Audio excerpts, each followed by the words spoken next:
ভিজানো বাদামটা ছাড়িয়ে ফেলবো। এগুলো ছাড়িয়ে ফেলার পরে ছোট ছোট করে কেটে নেব। কাজু, গোবিন্দভোগ চাল, কেটে রাখা বাদাম, কিশমিশ, তেজপাতা, এলাইচি, 1.5 লিটার দুধ, সবটুকু দুধ দেবো না, অল্প 1/2 লিটার দুধের সঙ্গে ভিজানো রাখা চালটা দিয়ে দেবো। 1/2 লিটার দুধে চালটা একটু সিদ্ধ করে নেব। চালটা হাফ সিদ্ধ হবার পরে দিয়ে দেবো এলাচ আর তেজপাতা, এলাইচি দিয়ে দেবো গোটা।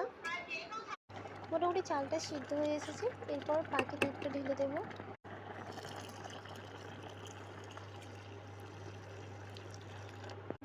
আগে দেখিয়েছিলাম যে কাঠবাদাম আর কাজু দুটো একসঙ্গে দিয়ে দেবো এটা, তারপরে কিশমিশটা দিয়ে দেবো।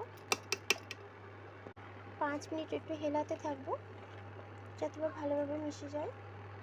পরিমাণ মতো চিনিটা দিয়ে দেবো। চিনিটা দেওয়ার পরে একটু হেলাতে থাকবো যাতে ভালোভাবে চিনিটা মিশে যায়।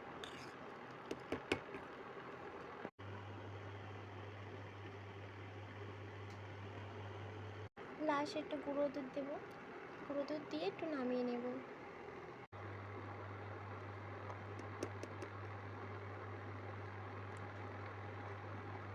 কালারটা ঠিক এইরকমই আসবে। বাস, চলো টাটা, বাই বাই। লাভ করো।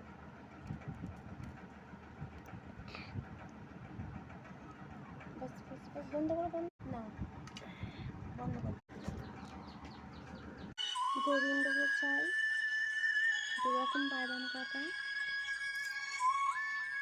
কিশমিশ, তেজপাতা,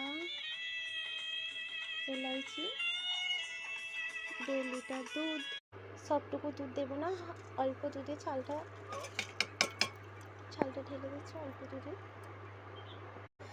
1/2 লিটার দুধে চালটা একটু সিদ্ধ করে নেব।